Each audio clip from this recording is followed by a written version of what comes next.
It's 1992, and this man, Governor Bill Clinton, is running for president against incumbent George H.W. Bush.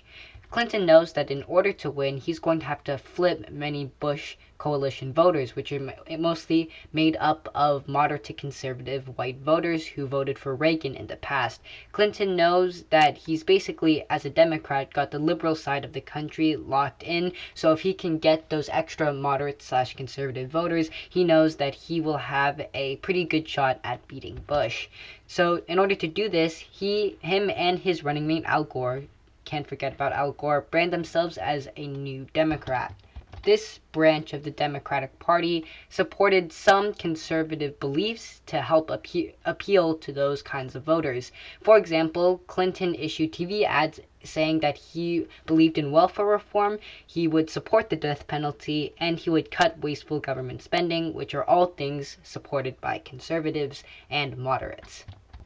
And, well, the New Democrat strategy obviously worked. As you can see in this map, there's a lot of blue, and as you can probably tell, Clinton beat Bush in a landslide.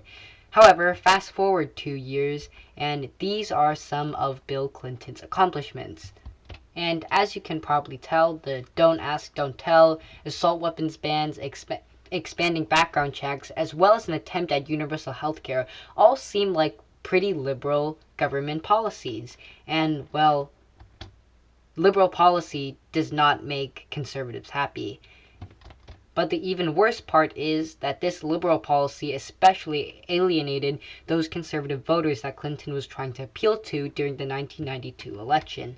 So now you have a bunch of angry conservatives who are mad with the party in power as well as the president. So who could possibly take advantage of this?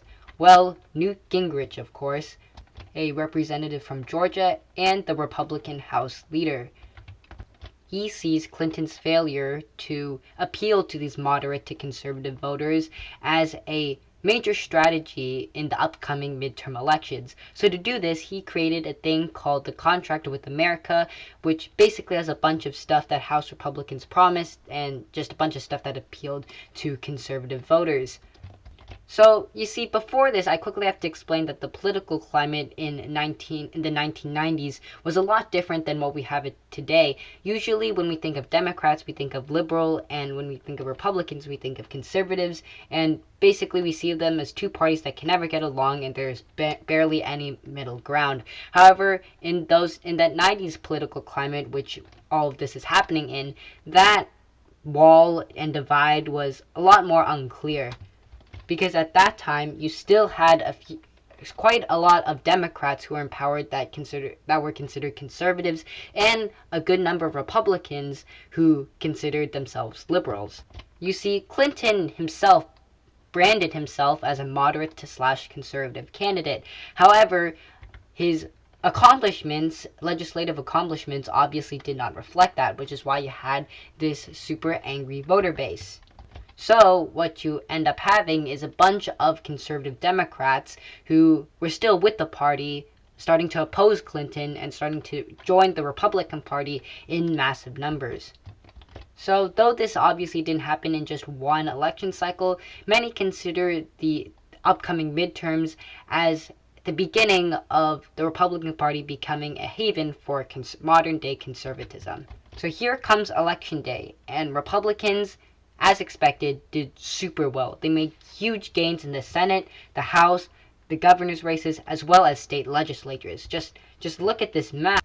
As you can see, in 1992, there is a lot more blue congressional districts. However, in 1994, all those dark red counties you see are where Republicans made gains.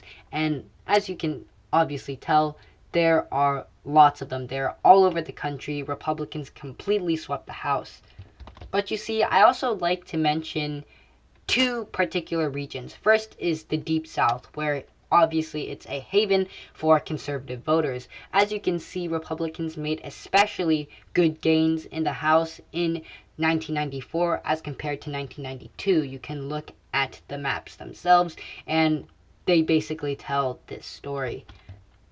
But something I'd also like to highlight that isn't largely talked about is that though, yes, in 1994, conservative voters basically swept the Republican Party, they also did a pretty good job of keeping their moderate wing. As you can see, a lot of these New England northeastern congressional districts flipped to Republican in 1994, proving that the Republicans were able to hold on to that moderate voter base for pretty long. This is also highlighted in the governor's election. In the South, the Republicans made notable gains in Texas, Alabama, and Tennessee, all of which are deep southern states with a lot of conservative voters.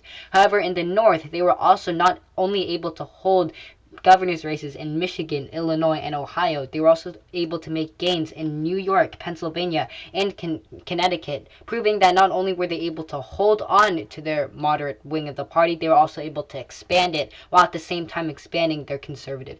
As you can see, this is a map. They won in the South and they won in the North. Republicans won in all places in 1994. So here are the final results. Republicans gained a whopping 8 Senate seats, 54 House seats, as well as 10 governor's mansions. So by every sense of the word, this was a true Republican revolution. As for the Democratic Party, this was basically the beginning of the end for the conservative wing of the Democratic Party. Basically, all other conservative voters either left the party and joined the Republicans or just started voting for Republican candidates. In either sense, Democrats have been able to rebuild from this conservative loss, and basically now they are known as the go-to group for liberals. So as you can tell, Republicans and basically voters all over the country did not approve of Bill Clinton or his policies, and as you can tell, all of these seat changes from Democrats to Republicans would make Clinton's presidency very difficult for him. It will be much harder for him to pass new legislation, but that's a topic for another video. I'm getting tired of all of the times I've had to re-record this, and yeah, bye-bye.